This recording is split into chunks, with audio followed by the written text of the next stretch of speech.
তৃণমূল নেতা কৃষ্ণ কল্যাণীর বাড়িতে আয়কর দপ্তরের হানা। কারণ একাধিক অভিযোগ উঠে আসছে তার বিরুদ্ধে অর্থনৈতিক বিষয় নিয়ে। কে এই কৃষ্ণ কল্যাণী? এই কৃষ্ণ কল্যাণী ছিলেন একসময় তৃণমূলে, কিন্তু বর্তমানে তিনি তৃণমূলের নেতা।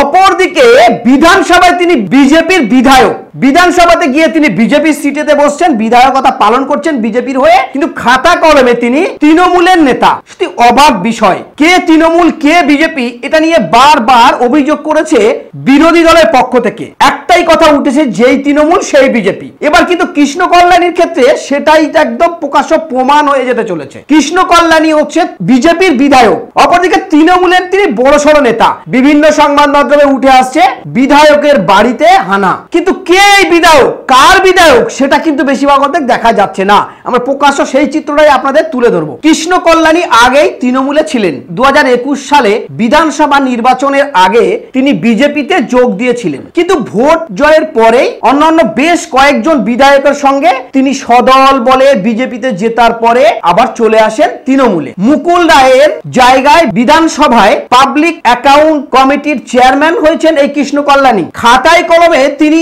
বিজেপির বিধায়ক হয়ে আছেন এবং বিধানসভাতে গিয়ে তিনি বিজেপির হয়ে বিজেপির পাশেই বসেন। তবে এখন তৃণমূলেই রয়েছেন। সেই রায়গঞ্জের বিধায়ক কৃষ্ণ কল্যাণীর বাড়িতে হানা দিল ইডি। অভিযানে কেন্দ্রীয় সংস্থার সঙ্গে রয়েছেন আয়কর দপ্তরের আধিকারিকরা। বিজেপি বিধায়কের বাড়িতে সকাল থেকেই তল্লাশি চালাচ্ছেন আয়কর দপ্তরের আধিকারিকরা। চলছে এই তল্লাশি। কৃষ্ণ কল্যাণীর পরিবার সূত্রে খবর, জানা গিয়েছে বিধায়কের ম্যানেজারের বাড়িতেও আয়কর দপ্তরের তল্লাশি চালাচ্ছে। আর এর বহির্ভূত সম্পত্তি এবং আয়ের থেকে অনেক কম আয়কর জমা দেওয়ার অভিযোগ রায়গঞ্জের বিধায়ক কৃষ্ণ কল্যাণীর বিরুদ্ধে। রাজ্যের পরিস্থিতি এরকমই একটা জায়গায় যাচ্ছে। প্রতিদিন রাজ্যের কোথাও না কোথাও আয়কর দপ্তর, কেন্দ্রীয় গোয়েন্দা সংস্থা হানা দিয়েই চলেছে। কিন্তু এবার ক্ষেত্রে যেটা উঠে আসছে, একদিকে বিজেপি খুশিতে বাগেবাগ যে তৃণমূল নেতার বাড়িতে হানা দিয়েছে, কিন্তু কৃষ্ণ কল্যাণী আদৌ সে বিজেপিতে আছে?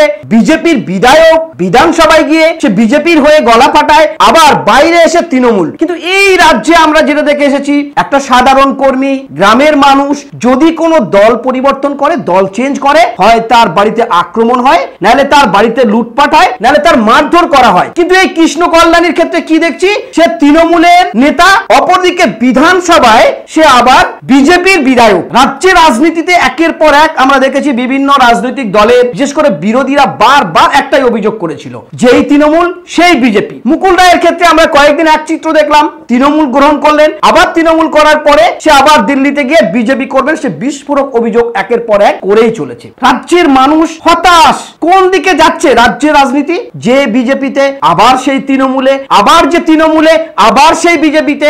এই ঊর্ধ্বতম অর্থাৎ উপর লেভেলের নেতারা সবই কিন্তু একইভাবে পালন করে যাচ্ছে, আর নিচের সাধারণ কর্মীরা লড়াই করে যাচ্ছে। হো হো করে বিজেপি কর্মী সমর্থকরা হাসছেন। তারাও কি একবার ভেবেছেন শুভেন্দু অধিকারী একের পর এক তৃণমূলের প্রতি আঘাত করছেন, বড় বড় কথা বলছেন? কিন্তু এই শুভেন্দু অধিকারীর বাড়ির লোক এখনো পর্যন্ত, তার বাড়িতেই শুভেন্দুর বাবা, ভাই, পরিবার এখনো তৃণমূলে। এর বিষয়ে না রাজ্যের শাসক দলের পক্ষ থেকে কোনো মুখ খোলা হচ্ছে, তাদেরকে সাসপেন্ড করা বা কোন রকম পদক্ষেপ নিতেও দেখা যাচ্ছে না। বারবার যেই অভিযোগ এবার প্রকাশ্য আসছে, কৃষ্ণ কল্যাণীর সেম কেস, অর্থাৎ বিজেপির যিনি পশ্চিমবঙ্গের বিজেপির যিনি হাল ধরে রয়েছেন শুভেন্দু অধিকারী, তার বাড়ির লোক কিন্তু অনেকেই তৃণমূলেই আছেন। শুভেন্দু অধিকারী একাধিকবার তৃণমূলের বিরুদ্ধে মুখ খুললেও তার পরিবারের লোকজন কিন্তু সব তলায় তলায় কি একেবারেই সংযত হয়ে চলছেন। দেখার বিষয় রাজ্য রাজনীতি কোন দিকে যাচ্ছে সেটাই নিয়ে চিন্তিত সাধারণ মানুষ।